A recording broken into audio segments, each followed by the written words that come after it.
जैसे ही हम उसके घर में घुसे तो घंटी की आवाज सुनकर सब उठ गए।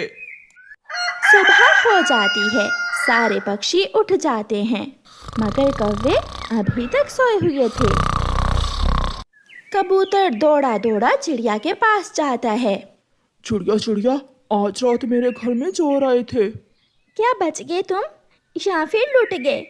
नहीं, मैं तो बच गया। वो कालू कौवा लग रहा था मुझे। वो कालू ही था, मैंने उसकी आवाज सुनी थी। कहीं कालू रात? नहीं नहीं कबूतर भैया, कालू की पत्नी गोरी कव्वी बहुत बीमार है।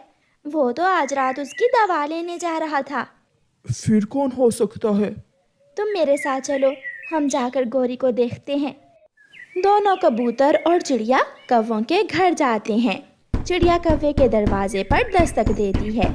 गोरी दरवाज़ा खोलती है। गोरी, अब कैसी तबीयत है तुम्हारी? मुझे क्या हुआ है, मैं तो अच्छी भली हूँ। ये सुनकर चिड़िया और कबूतर का शक सच में बदल जाता है। तो फिर रात मेरे घर कालू कौवा ही आया था। कहाँ है कालू, कहाँ है? ओए गंदी आंखों वाले, चल भाग यहाँ से। बड़ा आया मेरे सुंदर कालूपति जी पर झूठा चोरी का इल्जाम लगाने। शोर सुनकर कालू कौवा भी घर से बाहर आ जाता है। दोनों चले जाओ यहाँ से, वरना मार मार कर दोनों के पंख तोड़ दूंगा। हमें सब पता चल गया है, एक चोरी उल्टा सीना जोरी।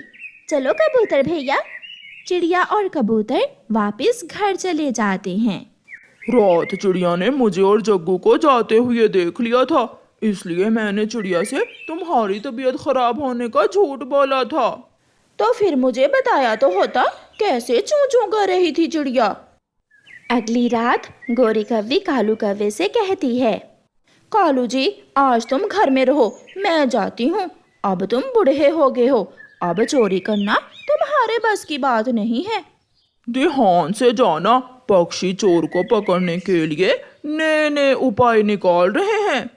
चलो जग्गू मेरे साथ। प्यारे दोस्तों, इस कहानी में आगे बढ़ने से पहले जल्दी से वीडियो को लाइक कर दें और चैनल को सब्सक्राइब करना बिल्कुल मत भूलना। गोरी कव्वी जग्गू को साथ लेकर घर से निकलती है। तोते के केलों के बाग में जाकर गोरी कव्वी एक पेड़ पर बैठ जाती है। जग्गू तुम यहाँ बैठकर देखो मैं कैसे चोरी करती हूँ, कुछ मुझसे ही सीख लो। गोरी जैसे ही तोते के केलों के पौधों के पास जाती है, एक जोर का धमाका होता है और गोरी के पंख हवाओं में उड़ जाते हैं, क्योंकि तोते ने अपने केलों के पौधों की रखवाली के लिए बिजली की तारें लगवा रखी थीं। गोरी बिजली की तारों में फंसी हुई थी। जग्गू अपनी माँ को तड़पता हुआ देख रहा था, मगर डर के मारे अपनी माँ के पास नहीं जा रहा था।